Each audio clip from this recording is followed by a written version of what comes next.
नमस्कार दोस्तों, दिवाली की आप सबको हार्दिक शुभकामनाएं। आपके घर माँ लक्ष्मी का वास हो और आपकी जिंदगी से सारी परेशानियां दूर हो जाएं। आज इस वीडियो में हम जानेंगे कि दिवाली के दिन माँ लक्ष्मी और गणेश जी की पूजा का क्या है महत्व। तो चलिए आज का प्यारा सा वीडियो शुरू करते हैं। दोस्तों, हिंदू धर्म में दीप पर्व यानी दिवाली बड़ी ही धूमधाम से मनाई जाती है। परंतु दिवाली क्यों मनाई जाती है, इसके पीछे अलग अलग कथाएं हैं।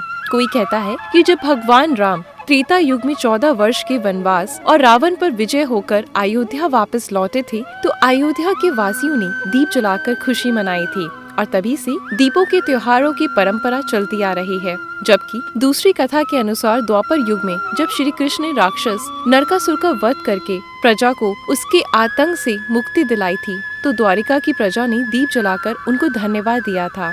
ये दीप उत्सव मनाया जाता है।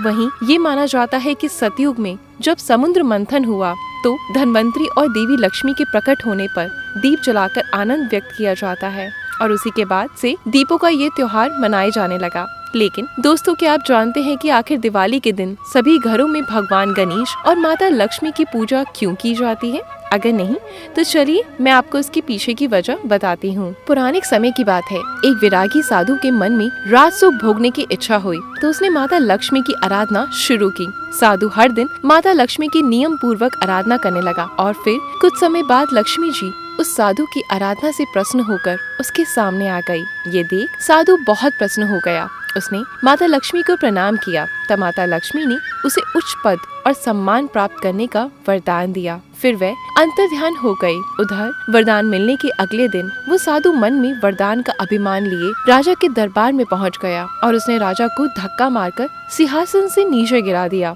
ये देख राजा के सभी दरबारी अचंभित रह गए, परंतु जब तक राजा और उसके दरबारी उस साधु को कुछ कह पाते, उन्होंने देखा कि राजा के मुकुट से एक काला नाग निकलकर भाग रहा है, जो गिरने के कारण राजा के सर से अलग होकर जमीन पे गिर पड़ा था।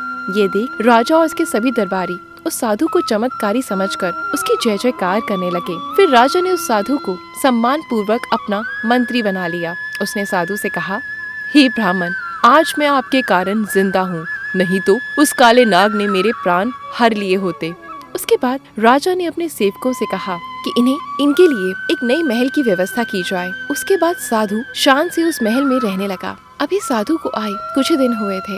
एक दिन राजा अपने दरबारी के साथ किसी विषय पर विचार कर रहे थे। तभी साधु वहां आया और भरे दरबार में राजा को अपने साथ खींच कर ले जाने लगा। ये देखकर सभी दरबारी मन में सोचने लगे कि अभी साधु महाराज को क्या हो गया है। लेकिन अगले ही पल सारे दरबारी राजा के पीछे पीछे भागे और जब वह सभी महल के बाहर निकले तो एक जोर का भूकंप आया और वो महल खंडर में तब्दील हो गया। ये देखकर एक बार फिर राजा समेत सभी दरबारी उस साधु की जय जयकार करने लगे। ये सब देखकर साधु के मन में और अहंकार की भावना विकसित हो गई और समय के साथ साथ उसका अहंकार बढ़ता ही गया। वरदान के अहंकार में उसने एक दिन राजा के महल में रखी गणेश जी की प्रतिमा को जल्द से जल्द हटाने को आदेश दिया।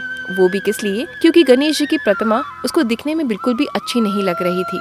साधु के इस कार्य से गणेश जी रुष्ट हो गए और फिर साधु की बुद्धि भी भ्रष्ट होने लगी, जिसकी वजह से वो उल्टा पुल्टा काम करने लगा। उस साधु को कारागार में डलवा दिया। कारागार में जाने के बाद उसको एक बार फिर से माता लक्ष्मी की याद आई और वो पुनः उनकी आराधना करने लगा। लक्ष्मी जी ने कारागार में दर्शन दिए और कहा, तुमने गणेश जी का अपमान किया है। गणेश जी की आराधना करके उन्हें प्रसन्न करो, तभी तुम यहाँ से बच पाओगे। माता लक्ष्मी के आदेश अनुसार साधु ने गणेश जी की आराधना की और तब जाकर गणेश जी का क्रोध शांत हुआ। और फिर कुछ दिन बाद गणेश जी राजा के सपने में आए और उनसे बोले, हे राजन, साधु को सम्मान पूर्वक एक बार फिर से अपना मंत्री बना लो।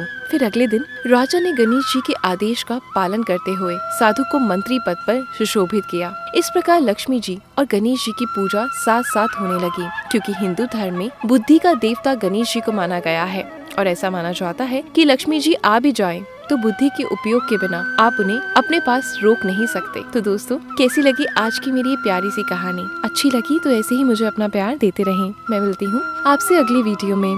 धन्यवाद।